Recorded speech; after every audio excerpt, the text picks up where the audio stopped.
Au début était le coton, l'or blanc du Bénin. Il représente 80% des exportations du pays et au Bénin, tous les paysans ou presque cultivent du coton. La commune de Tukuntuna n'échappe pas à la règle. Seulement voilà, le cours du coton sur le marché mondial n'a cessé de chuter, on en produit en réalité beaucoup trop. Et puis l'Europe, mais surtout les États-Unis, subventionnent en masse leurs producteurs, aux grandes dames des paysans africains. Il y a de l'injustice. Dans les pays développés comme l'Amérique, les paysans sont subventionnés. Tandis que chez nous, malgré la cherté des produits et le bas prix du coton, on n'est pas subventionné. La concurrence mondiale a aussi ses dégâts collatéraux. Le Bénin, qui garantissait un prix aux producteurs de coton, n'arrive plus à suivre. Il doit aujourd'hui 7 000 € aux producteurs de Tukuntuna. Résultat, le coton ne nourrit plus son homme. Pénurie alimentaire et même disette ont fait leur réapparition dans la région, surtout en fin de saison sèche.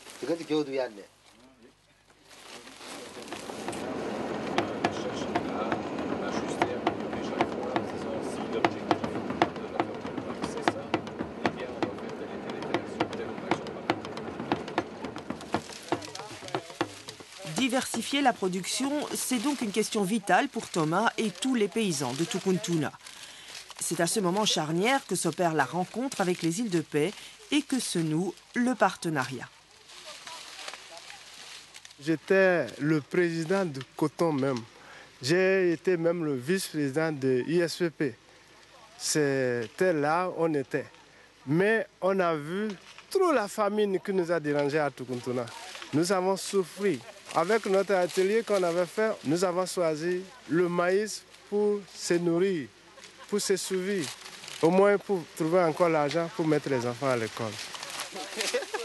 Au terme d'une vaste concertation, les paysans ont fait leur choix, restait à mettre en place une filière. Alors avec l'aide des îles de Paix, Thomas s'est lui spécialisé dans la production de semences de maïs, une semence adaptée au sol de Tukuntuna, qui garantit un meilleur maïs et un meilleur rendement aux producteurs. Ça, c'est la semence améliorée, donc c'est certifié. Donc pour produire la semence certifiée, il faut enlever ça. On enlève ça parce que ça ne donne pas bien. Et côté debout, on enlève ça aussi. Avec ça, on récolte dans un hectare 2 tonnes 500 kilos. Donc avec les autres camboisés, on fait 1 tonne 500 ou moins de 1 tonne.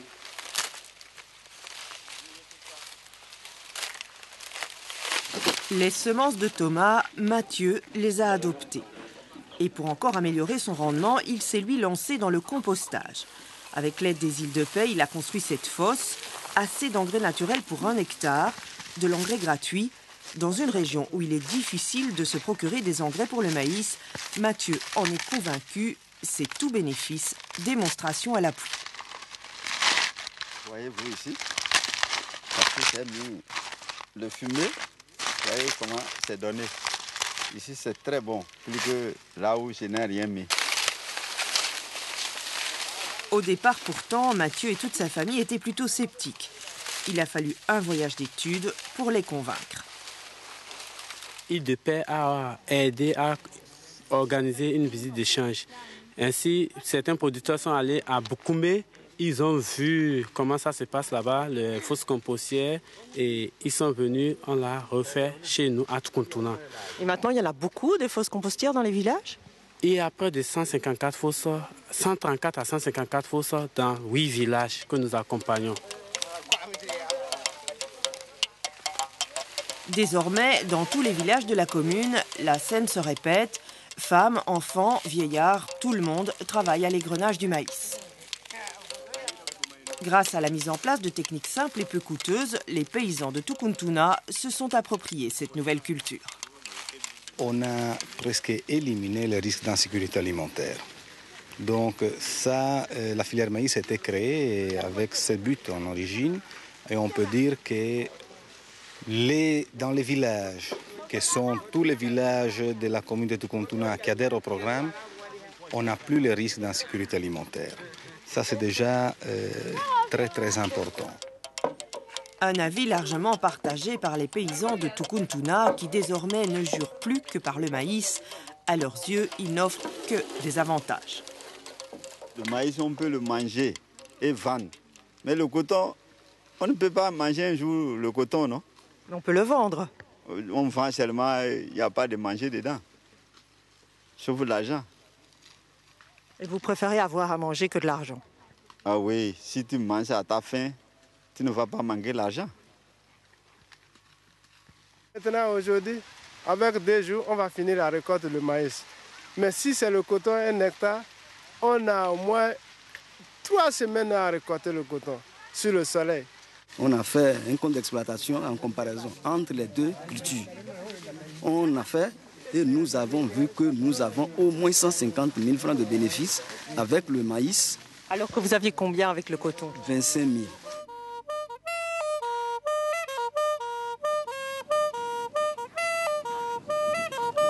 Les producteurs de maïs se sont structurés. Ils ont désormais, avec l'UCPM, leur union. Elle regroupe aujourd'hui 200 paysans. Une structure qui permet de s'approvisionner en semences et en engrais et qui ensuite achète le maïs aux paysans pour le commercialiser. Voilà ce qu'il reste des 703 sacs récoltés l'an dernier. Tout n'est pas vendu, mais tous les paysans ont été payés depuis longtemps. Une des clés du succès. Bon, nous avons acheté les sacs aux paysans à 13 000 et nous le revendons à 15 000 francs. Nous avons calculé aussi les frais, ce que nous avons dépensé pour acheter ça à 13 000. On a mis ça sur les 13 000. On se retrouve à 14 500. Donc nous avons mis 500 francs comme marge bénéficiaire. Objectif, couvrir les frais générés par les magasins et dégager un fonds de roulement pour assurer la prochaine campagne.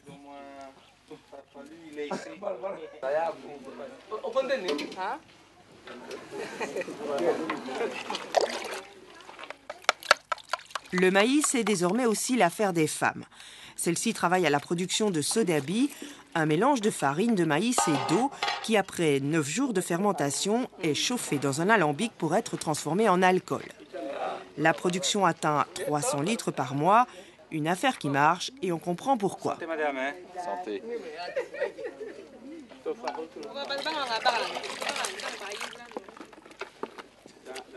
Mais le maïs, c'est avant tout une bouillie qui est désormais devenue la base de l'alimentation des habitants de Tukuntuna. Meilleure que le mil, elle l'a désormais supplanté. Cette bouillie est aujourd'hui au centre des projets de l'Union des producteurs de maïs de Tukuntuna. On a découvert le couscous, le sorabi et la farine enrichie au Togo, qui est bien fait là-bas et qu'on a besoin de faire aussi. La farine enrichie, ça aide les enfants, les plus vieux, les plus vieilles pour revenir en bonne santé. Donc au Togo, les femmes qui le font, ils mettent ça dans les pharmacies, même les gens achètent ça. Et qu'est-ce qu'il y a dans la farine enrichie? Il y a le maïs, il y a le soja, il y a du riz un peu, il y a du sucre un peu. Donc c'est tous les éléments-là qui font la farine enrichie.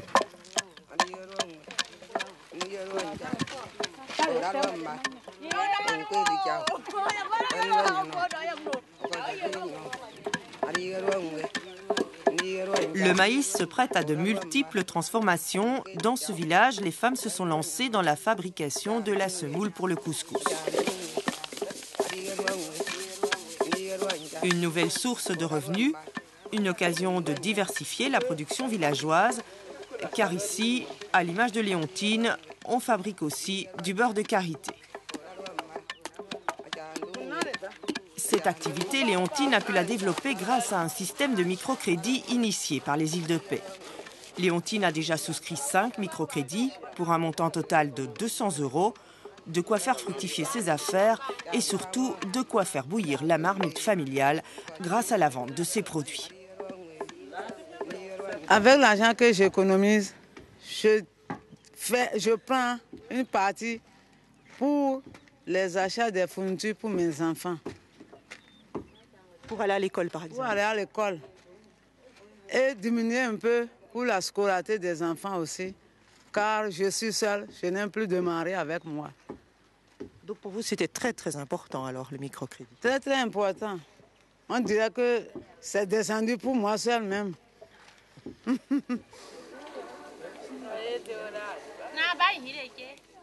Le microcrédit, c'est très important. C'est en quelque sorte le carburant qui permet à l'économie familiale de passer d'un stade d'autarcie à un premier stade d'échange. Donc c'est le carburant qui permet aux femmes de commercialiser leur production, d'améliorer cette production, de la transformer et d'accéder au marché et ainsi générer des revenus complémentaires. Ce système de microcrédit, dont le fonds initial a été alimenté par les îles de paix, les femmes de Tukuntuna se le sont désormais appropriées. Aujourd'hui, Léontine préside la séance mensuelle de remboursement. Elle veille à ce que chacune rembourse bien en disant les 6 mois les 30 € qu'elle a empruntés. Une petite somme, remboursée rapidement, c'est la clé du succès d'une formule qui repose aussi sur la responsabilité collective.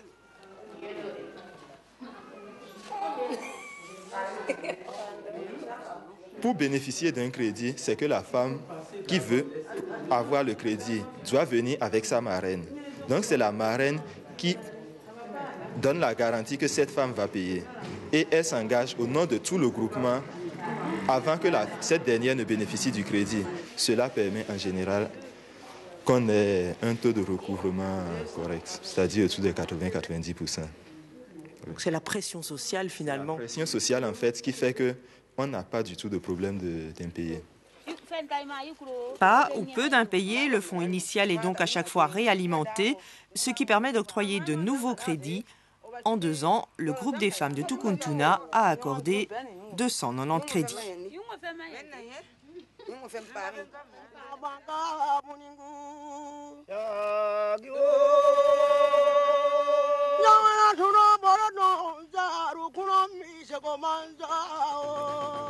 À Tchakalakou, oubliez désormais les images de désolation.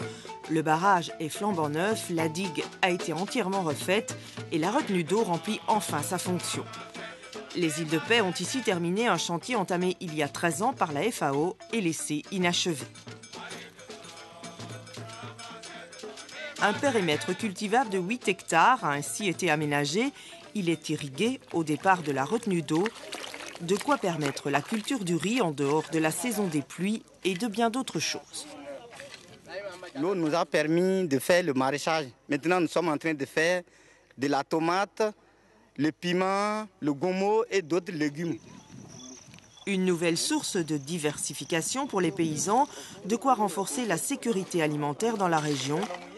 Pourtant ici, les paysans ne se bousculent pas pour cultiver ces nouvelles terres. Effectivement, le démarrage est très lent. Nous avons eu à faire un voyage d'études au Burkina où ils ont eu à apprendre toutes ces techniques et cela nous a permis de mieux faire passer notre message, nos formations par rapport à cela. Le résultat est encore timide, 3 hectares sur 8, mais nous disons qu'avec le temps, ils parviendront à mieux faire. Comme chaque projet, cet aménagement est un pari sur l'avenir, un pari qui ne se gagne que si la population locale y trouve vraiment un intérêt. Ici, elle semble encore le chercher.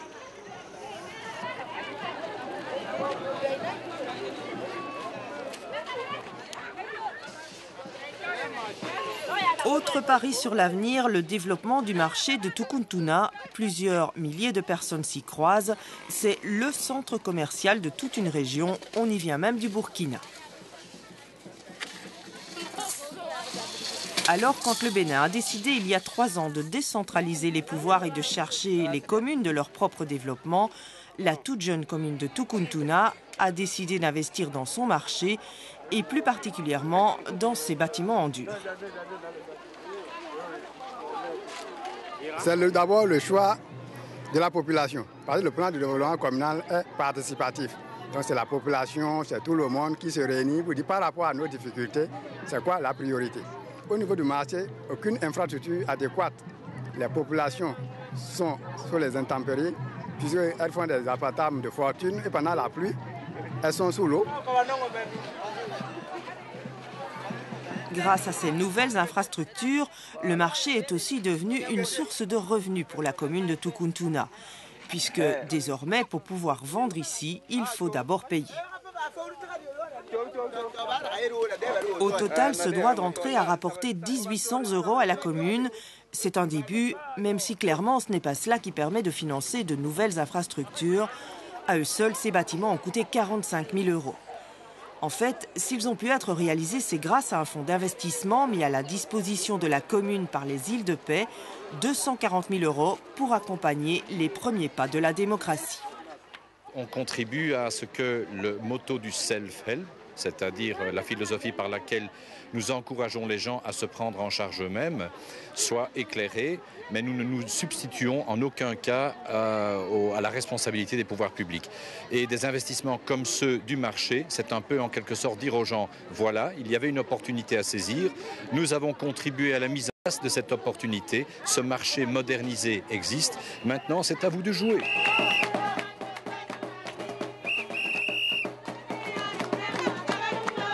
La fontaine du marché, inaugurée en grande pompe ce jour-là, a aussi été financée par le fonds d'investissement. Elle a une fonction sociale et sanitaire, le lieu est très fréquenté. Et là encore, c'est un choix de la commune d'investir dans l'accès à l'eau potable.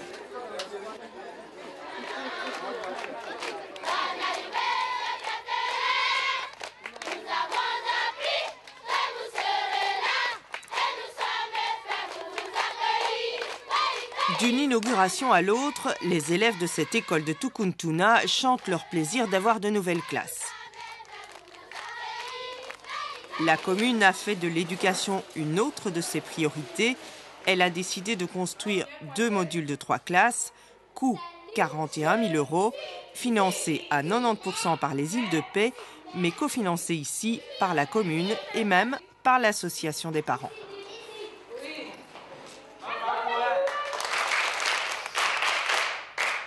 C'était vraiment difficile. Il a fallu qu'on travaille beaucoup. Et le bureau de l'association des parents d'élèves s'est déplacé, sont allés de maison en maison pour demander de l'argent avant que les gens ne nous comprennent en nous donnant cet argent. L'association des parents a finalement récolté près de 2 000 €. La visite guidée de ceux qui tenaient lieu de classe il y a 1 an encore est évidemment éloquente, mais faire participer les parents, c'était une façon aussi de les inciter à envoyer leurs enfants à l'école, ce qui à Tukuntuna ne va pas de soi. S'il faut considérer le taux de scolarisation, ça tourne autour de 60%. C'est moins que pour l'ensemble du Bénin. Par rapport à l'ensemble du Bénin, notre taux de scolarisation est le plus faible. Nous occupons la dernière place dans l'ensemble. En fait, quand nous avons commencé la construction de l'école, on avait commencé avec 321. Mais aujourd'hui, nous sommes à 406 élèves. Et c'est tellement attrayant, c'est l'école qui attire plus les parents. Et les enfants ont souhaité venir travailler plus dans cette école qu'ailleurs. L'effort de scolarisation fonctionne, l'école est même déjà victime de son succès. Dans cette classe de première primaire, il y a plus de 100 élèves. Un exploit dans ces conditions d'apprendre le français aux enfants. Voici une collection de bâtonnets. C'est un grand souhait pour nous que les Îles de Paix nous ont aidés à construire les écoles. Bon, si par leur volonté, par leur amour, ils peuvent encore nous aider à nous payer au moins 1 maître et l'école va s'occuper de payer 1, ce serait une grande joie. Les besoins sont énormes, les demandes affluent, l'aide pourtant a ses limites, d'un point de vue budgétaire, mais aussi sur le plan philosophique. Aujourd'hui, le budget de la commune de Tukuntuna dépend à 85% des Îles de Paix. C'est énorme. Le risque guette de se rendre indispensable et de rendre dépendant la population. C'est un risque évident, c'est parfois même une réalité. Nous nous trouvons ici dans un cas de figure assez particulier. une autorité communale qui doit gérer de nouveaux pouvoirs dans le cadre d'un processus de décentralisation.